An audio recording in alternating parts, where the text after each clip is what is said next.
चलिए दोस्तों, नमस्कार and welcome back to one more video. जैसा कि आप जानते हैं कि बिहेवियरिज्म का जो थ्योरी है, थार्नडाइक, वाटसन, पावलोव और स्किनर, इसमें बहुत कंफ्यूजन होती है बच्चों को। तो क्विकली मैं चाह रहा हूं कि इन चारों थ्योरी को आपको एक साथ समझा दूं, ताकि आपको जब भी रिवीजन की आवश्यकता पड़े आपको पूरा वीडियो ना देखना पड़े और इसका जो मुख्य बात है वो एक साथ आप यहाँ पर समझ लें। तो जो भी लोग इस वीडियो में जुड़े हुए हैं, मैं हूं दीपक हिमांशु और आप देख रहे हैं आपका अपना चैनल योर ऑनलाइन पार्टनर। ठीक है, इस वीडियो का जो लिंक है इसका, आपको नोट्स का, वो भी आपको वीडियो के डिस्क्रिप्शन में डाल दिया गया है। जैसा कि आप जानते हैं कि चार नाम मैंने लिया आपके सामने, है ना। तो सबसे जो पहला यहाँ पर है आपका थार्नडाइक। सबसे पहले थ्योरी जो आती है वो किसकी आती है? सबसे पहले थ्योरी आती है हमारी थार्नडाइक की।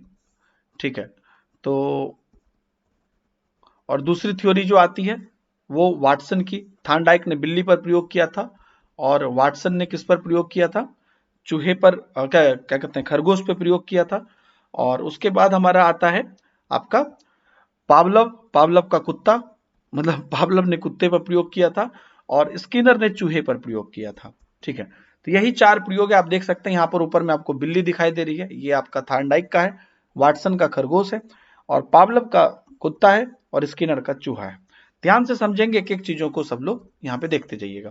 सबसे पहले हम लोग देखते हैं कि ये लोग व्यवहारवादी हैं। इससे आप क्या समझते हैं? जब बोलते हैं कि ये लोग व्यवहारवादी हैं, इसका मतलब ये होता है, मैं सिंपल सी बात आपको बता रहा हूं। बिहेवियरिज्म जो इन लोगों ने बोला, तो इनका इसका सिंपल सा मकसद होता है कि ये कहना चाह रहे हैं कि आप व्यवहार से सीखते हैं। ठीक है, जो काम आप कर करके सीखते हैं, उस पर इन लोगों ने बल दिया। दो प्रकार के लोग हुए, एक व्यवहारवादी और दूसरा हुए संज्ञानवादी। हम आज संज्ञानवादी की चर्चा नहीं कर रहे हैं, लेकिन एक संज्ञानवादी भी होते हैं जिन्होंने हमेशा बात की कि आप जो है नॉलेज से, ज्ञान से और अपनी बुद्धि लगाकर सीखते हैं। लेकिन ये जो व्यवहारवादी, ये बोले कि आप अपने व्यवहार से सीखते हैं, है ना। तो ये चारों जो है उसी व्यवहार से सीखने पर अपना अपना काम किए। तो थार्नडाइक का जो सबसे पहला प्रयोग है, ये देखिए, थार्नडाइक ने एक बिल्ली पे प्रयोग किया। पहले कहानी को क्विकली सुन लेते हैं, फिर उसके बाद हम लोग इसको देखेंगे। कहानी आप सब लोग अगर जानते हैं तो अच्छी बात है। तो थार्नडाइक ने बेसिकली क्या किया था, एक बिल्ली पर प्रयोग किया था, भूखी बिल्ली पर प्रयोग किया। ठीक है, और उसमें क्या हुआ, भूखी बिल्ली पर जब प्रयोग किया तो उसको एक विशेष प्रकार के संदूक में बंद कर दिया। और एक संदूक का दरवाजा जो है वो एक खटके और छटकनी के दबने से खुलता था। और संदूक के बाहर जो है मछली का टुकड़ा, इसको मांस भी बोलते हैं कहीं कहीं, इस प्रकार रखा गया कि अंदर से बिल्ली को स्पष्ट दिखाई दे रहा था। और भूखी बिल्ली के लिए मछली का एक टुकड़ा जो है ये आपके लिए, उसके लिए उद्दीपन का कार्य करता था। और उस टुकड़े को देखकर वह संदूक में जो है बंद बंद बिल्ली जो है, उन्होंने अनुक्रिया प्रारंभ कर दी। मतलब वो तो संदूक में बंद है लेकिन उसको बाहर दिख रहा था, तो उसको खाने के लिए वो छटपटाने लगी। तो जब कुछ देर तक वो छटपटाती रही तो गलती से वही जो खटका था वो दबा गया। तो आप उसको दबाने से तो वो खुल जाता था, है ना। तो जैसे ही खुला तो वो बाहर निकली, मछली का टुकड़ा खा लिया। तो थार्नडाइक ने क्या किया, इस प्रयोग को बार बार दोहराया। तो फिर जब दोबारा भी भूख लगी उसको, उसी ऐसे ही छटपट करने लगी, फिर से खटका पे पैर दबा और फिर से वो जो है खाना को जाके खा ली, मछली को, मछली का टुकड़ा को जाके खा लिया। अब यहाँ पर आ जाते हैं, तो ऐसे ही जब बार बार वह इस चीज को करने लगी तो कुछ कुछ प्रयासों के बाद उसको ये पता चल गया कि जैसे ही हम इसको दबाते हैं चटकनी को तो दरवाजा खुल जाता है। समझ गए? तो पहली बार में उसको पता तो नहीं था, ऐसे ही छटपटा के दबा दी थी और निकल के खा ली। लेकिन दूसरी बार भी ऐसे ही छटपटा के पैर पड़ गया, मतलब गलती से पैर पड़ गया। लेकिन कुछ देर बाद उसको ये पता चल गया कि जब भी मेरा पैर वहां पड़ता है तो हमको ये दरवाजा खुल जाता है। तो ये यहाँ पर थार्नडाइक ने उद्दीपन अनुक्रिया का सिद्धांत दिया, SR थ्योरी दिया, या प्रयास त्रुटि जिसको आप बोलते हैं, कि ये जो उद्दीपन क्या है, मांस, इसको देखकर उन्होंने अनुक्रिया की। मांस को देखकर अनुक्रिया कर रहा है बिल्ली, क्यों छटपटा रहा है। तो मतलब जब भी आपको जरूरत पड़ती है तो आप प्रयास करते हैं, एक बार में नहीं होता है, गलती होती है, फिर एक बार में हो जाता है, गलती कर करके सीख जाते हैं। ये बात इन्होंने कहने की कोशिश की। इसलिए इनके सिद्धांत को जो है आपको हमेशा से कहीं ना कहीं उद्दीपन अनुक्रिया सिद्धांत के नाम से जानते हैं। और ये सिद्धांत आपका सबसे ज्यादा फेमस है, इसी को प्रयास त्रुटि के नाम से भी जानते हैं। वहीं पर इसका महत्व क्या है? इसका महत्व यही है कि बच्चों से जोड़ेंगे तो बच्चा भी कोई एक बार में चीजें नहीं सीखता है, वह भी बार बार प्रयास कर करके चीजों को सीखता है, गलतियां कर सकता है। ये सब बात यहां से समझ में आता है। अच्छा, अब जो हमारा नेक्स्ट दो सिद्धांत है, ठीक है, जिसको हम लोग वो क्या बोलते हैं, वाटसन का और पावलव का। तो दोस्तों ये जो आपका दो सिद्धांत है, वाटसन का और पावलव का, ये दोनों सिद्धांत को हम शास्त्रीय अनुबंधन बोल देते हैं। क्यों बोल देते वो मैं आपको आगे चल के बताऊंगा। अब जैसे देखिए, ये दोनों ही सिद्धांत का जो मूल है वो एक्चुअल में एक ही है। ये बात अगर आपको नहीं पता होगा तो आज इस बात को आप सीख जाइए। पहले मैं आपको वाटसन का प्रयोग बताता हूं। वाटसन ने बेसिकली अपने बच्चे पर और खरगोश पर प्रयोग किया। 11 माह के पुत्र उनका जो है वाटसन का अल्बर्ट, उसके साथ प्रयोग किया। तो अल्बर्ट को क्या करता था, यहां पे आप देखिए लिखा भी हुआ है। अल्बर्ट के साथ जब प्रयोग किया तो उसको खेलने के लिए खरगोश दे दिया अल्बर्ट को, ठीक है। तो अल्बर्ट उस खरगोश से खेलता था। तो बच्चे को उस खरगोश के नरम नरम बालों पर हाथ फेरना अच्छा लगता था। वाटसन ने कुछ दिन तो ऐसा किया, लेकिन उसके बाद क्या करने लगा वाटसन कि जब भी वह खरगोश को छूता था बच्चा, तो वाटसन एक डरावनी आवाज बगल से पैदा करता था। हालांकि उसका उस खरगोश से कोई लेना देना नहीं है, लेकिन वो डरावनी आवाज पैदा करता था। जब ऐसा उन्होंने कुछ दिन तक किया तो क्या हुआ कि जैसे ही वो खरगोश को छूता था, डरावनी आवाज होने लगती थी उधर से। तो अब क्या हुआ कि वो डरावनी आवाज से खरगोश की बच्चे की अनुक्रिया हो गई। तो उन्होंने, उसे क्या लगा कि जब भी मैं खरगोश को छूता हूं तब तब डरावनी आवाज होती है। तो उसने उस डरावनी आवाज से अनुक्रिया करना सीख लिया। तो बाद में ऐसा देखा गया, पिक्चर पे आते हैं, कि जैसे ही बच्चा खरगोश को देखता था तो डर जाता था। क्यों? क्योंकि उसके दिमाग में बैठा था कि खरगोश को अगर हम छूते हैं तो हमको डरावनी आवाज आएगी। एक्चुअल में वो अलग थी, वो अस्वाभाविक चीज थी, इसका खरगोश से कोई लेना देना ही नहीं है। अगर हम बात करते हैं इस डरावनी आवाज की, उसका तो खरगोश से कोई लेना देना नहीं, तो वाटसन अलग से करता था। लेकिन खरगोश को हमेशा लगता था कि अब हम जब भी छूते हैं तो हमको डरावनी आवाज होती है। तो वह जो है उस डरावनी आवाज के कारण उस खरगोश को नहीं छूने लगा। तो कहने का मतलब ये हुआ कि अस्वाभाविक उद्दीपक हुआ आपका डरावनी आवाज, जिसका बेसिकली खरगोश से कोई संबंध नहीं है, लेकिन फिर भी उसके साथ ही अनुक्रिया कर लिया, है ना। उसके साथ अनुक्रिया कर लिया, और जब भी इसके बाद वह कोई भी नरम चीजों को देखता था, जैसे खरगोश के बाल के जैसे कोई भी दूसरी नरम चीजों को, तो उसको नहीं छूता था, क्योंकि उसको डर लगता था कि कहीं ये भी जो है इसको छूने के बाद भी डरावनी आवाज ना आने लगे। तो इस प्रकार का प्रयोग यहां पर किया था इन्होंने। अच्छा, वहीं पर अगर हम पावलव की बात करते हैं, तो पावलव का यहां पर भी उसी टाइप का था। पावलव ने क्या किया, अपने एक कुत्ते पर प्रयोग किया। तो कुत्ते को क्या किया उन्होंने, पहले खाना दिया, ठीक है।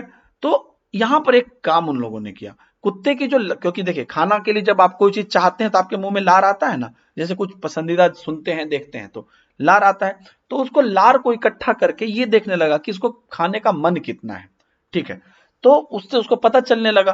अब लार को इकट्ठा करके यहाँ पर परखनली में उसके लार को निकाल लेता था, ताकि पता चल जाता था कि कितना लार इसका निकला है, मतलब कितना इसको इच्छा है खाने का, है ना। जैसे हम लोग के सामने भी कोई चर्चा करे तो हम लोग की इच्छा जग जाती है।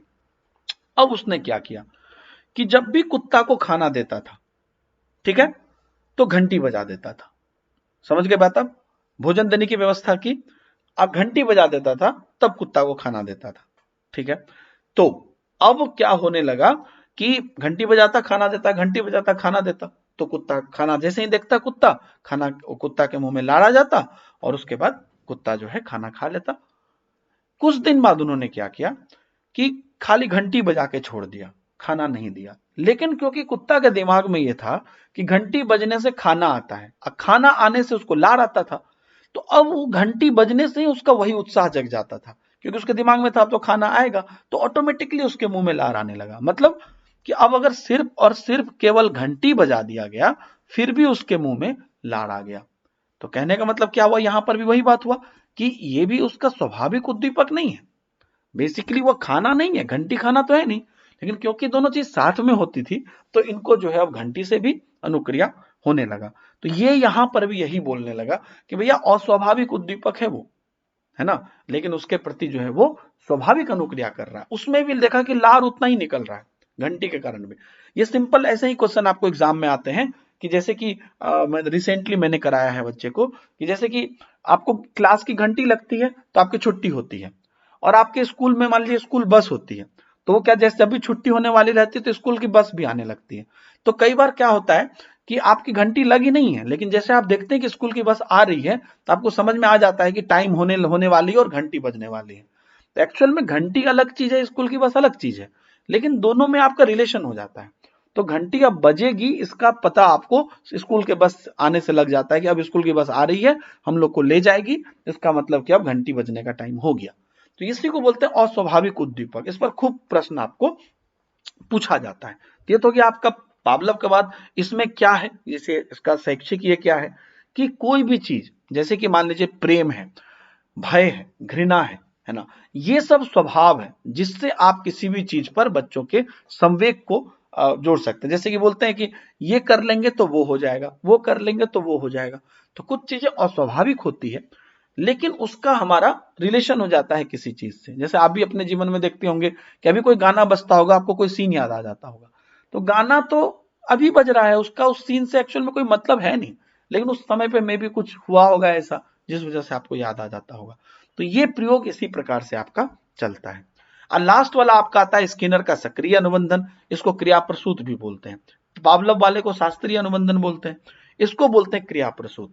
यहां पर सिंपल ये बात, ये क्रिया की बात करता है।